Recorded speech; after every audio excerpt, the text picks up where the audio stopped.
Welcome back, here we go again. This time we're on Battle Taxonomy and the different types of gamers there are. First, before we even get started on Battle Taxonomy, we should first focus on the type of gamers out there in the world. Now I know that there are more than these types of gamers out there, but I was only attempting to cover some of them. So, first we're going to start with the retro gamer. These gamers, they're alright with the current generation of consoles that are out there, but they'll take this hardware and then play old school games on it. We got Pac-Man, Space Invaders, Legend of Zelda on the GameCube. We have a whole range of different games out there that they will play the classic versions of and not the modernized version of it, as they prefer the older mechanics and the way it looks. Then we have the visual gamer. These guys right here, never thought I'd say it, but visual gamers are amazing because the games that they will play, they will analyze the visual aspect of it, how the sunlight reflects off of objects. Thanks to ray tracing, this is so much better now. But how sunlight reflects off objects, how the world, how characters can interact with the rest of the world, how the world looks in general. If it's not of a high quality, they're not playing the game. Hardcore gamers. Oh, I hate hardcore gamers with a passion, but these lot are exceptionally good at the games they play. Take a hardcore gamer, put them in a game like Call of Duty. These lot will be at the highest ranking come the end of the week. Mid ranking come the end of the day. Then you take the sweats. These lot right here. The sweats alright. Depends on which sweat you get. Because you have the sweats who will just play for long periods of time. And these sweats are actually really good. I mean, you could basically call them hardcore gamers, but they're not on that level because hardcore gamers are basically... The hardcore gamers are those that can sit there for hours on end in order to achieve their goal, while the sweats will do everything possible. They will do everything possible to achieve victory in that game. They will take that game way too seriously. They will try to call themselves the very best in that game. They are the tryhards of the game. You know, there's people that you really don't want to come against because A, they will insult you for no reason. B, they will claim they're better than you even though you've killed them about 100 times. And C, I don't even need to mention C because you're already thinking of it in your head. You know what C is. Next, we have the speedrunners. These that will turn a game with 8 hours to 100 hours of gameplay in it and completing like 2 hours. I don't know how they do it, but they know the fastest routes around the game, what they need to complete, what they don't need to complete.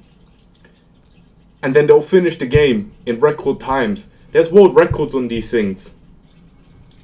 Imagine being a world record holder for speed running a game. How do you speed run Breath of the Wild? I didn't even think you could speed run Breath of the Wild. I played like the first 3 hours of it. I only made it to one temple. How can you speed run such games? Then you have the masochists. The masochists.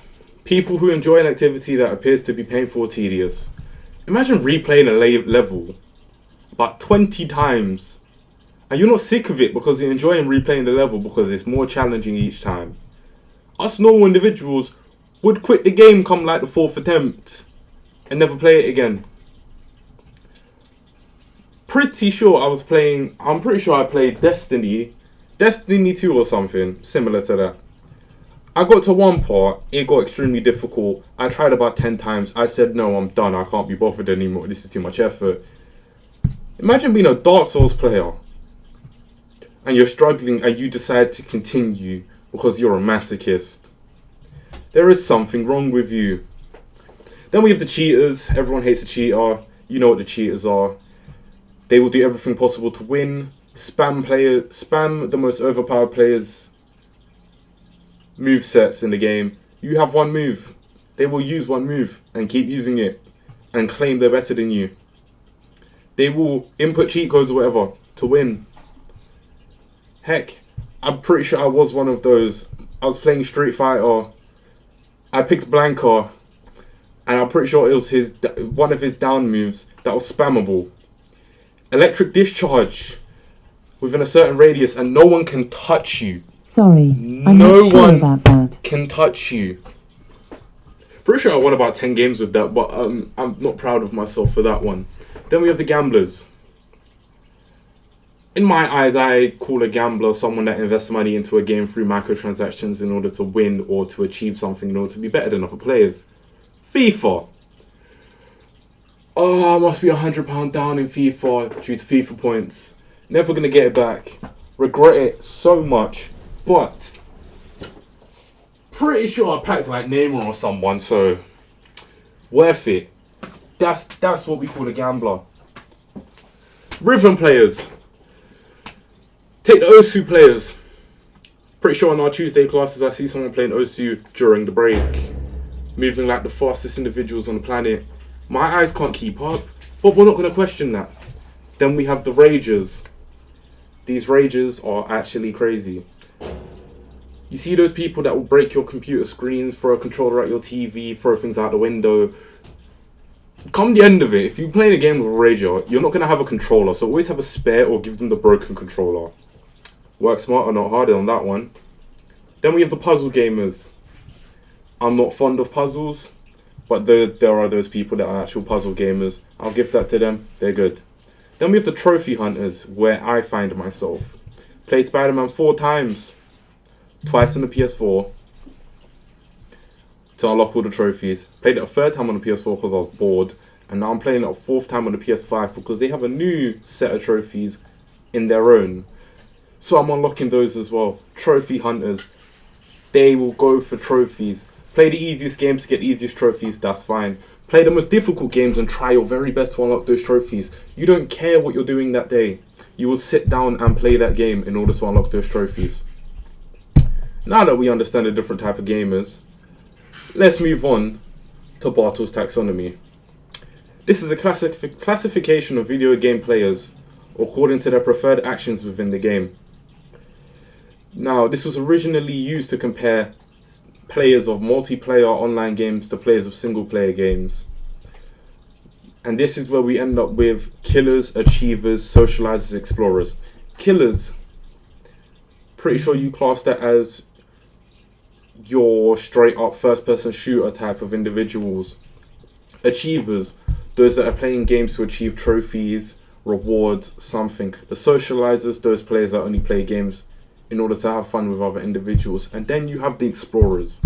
These guys love massive open world games and will sit there for hours on end traveling through the stars. Pretty sure there's a Steam game, whether it's called EVE Online or another game where you explore the universe and the worlds. And then you just continue on from there. My personal example of Bartle's Taxonomy would be Call of Duty for killers, FIFA for socializers because everyone loves to come together for that game. These are games I've played. Star Wars Jedi Fallen Order under achievers because you're going there for trophies. Finishing the game is kind of simple to do, but unlocking everything within it, unlocking all the costumes, all the lightsaber modifications, all the customizations available, that's what you're playing that game for. Resident Evil, both achievers and explorers. That's a scary game. Never truly gonna admit that, but that is a scary game.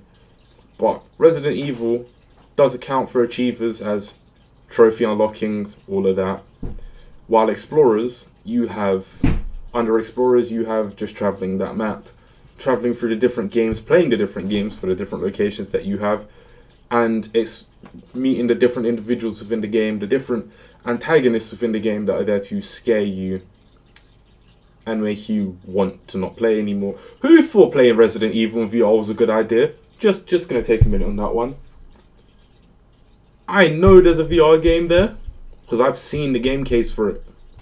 Why would you do that to yourself? The game by itself, playing in the dark without VR, is scary enough. But you want to play this game with a VR headset on and the sound coming from the sounds right next to you? I think not. You're crazy. Must be a good game though, because people are actually buying it. Then we have, moving on from Bartle's taxonomy, I'm gonna go straight into the improvements that each game could have if you added a different taxonomy aspect to it. So Call of Duty, first person shooter, online multiplayer, they have a ranking system to determine your skill level compared to other players. All you have to do is keep playing online games and you'll eventually get there. And it takes their performance throughout multiple games, calculates some score, and then puts you in a ranking system. This attracts hardcore gamers. Now, an improvement that you could make to it is making the online system more relaxed, not making it the entire basis of your game. Like Warzone is literally just online. The new games focus more on online multiplayer than it does on the story. So ideally, they should add in a more lengthy and more detailed single-player story with more achievements to appeal to either achievers or explorers. Now let's take FIFA. Our everyday run-of-the-mill sports game with online multiplayer, custom team creators giving players a challenge to develop the best team possible to play against others. Pretty sure there's only majority of the households that have a console in it, there's a FIFA game at some point that has been in that household and has been played on their console. Now, this game has a career mode where you can either play as a manager or up and coming player, and you build up this player or this manager and to become the very best by the time you hit retirement. Ideally, what they should do is make career mode more detailed and appealing so that more players, such as achievers, will interact with the game rather than just socializers. And killers can count as this one, but mini socializers. Then we have Star Wars. Third person action, single player, very story driven, beautiful visuals. And the lightsaber designs are actually really good. The character designs are even better. And the customization is very great, along with an amazing parry and attack system with the various different combat abilities because you are a Jedi. Now, the improvements I'd make to this is add more to the story. It's kind of short. It didn't take me long to finish the game, but I wanted more. No DLC so far. I'm pretty sure there's going to be a second game, but that's not the point. I wanted more to this game. You can even add in a multiplayer section. No idea how that would work, but you could add in a multiplayer section for the socializers. And then to appeal to explorers, just add more planets to visit. Pretty sure there's like 5 planets. And then one random location that you go to at the end of the game. But either way, add more planets, make the map bigger, make it more difficult to complete this game. Now we have Resident Evil. The theme behind this is horror adventure, where you play as the main character in a world where nothing is as it seems, and you quickly end up in a nightmare struggling to survive in a world filled with zombies and other weird creatures that want to kill you. The ideas behind this game are amazing. I don't know how you came up with this, but the antagonists are amazing and scary. And being chased by half of them is... No, let's not go with it. Being chased by half of them is horrendously frightful. Improvements. Changing the storyline a bit and adding more to make it more appealing whilst also making achievements more difficult to acquire.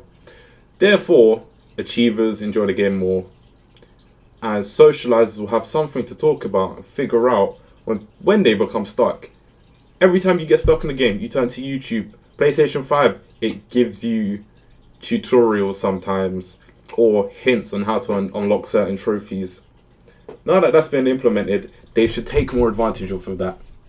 But overall, that's Bartle's taxonomy, and I'll see you in the next video.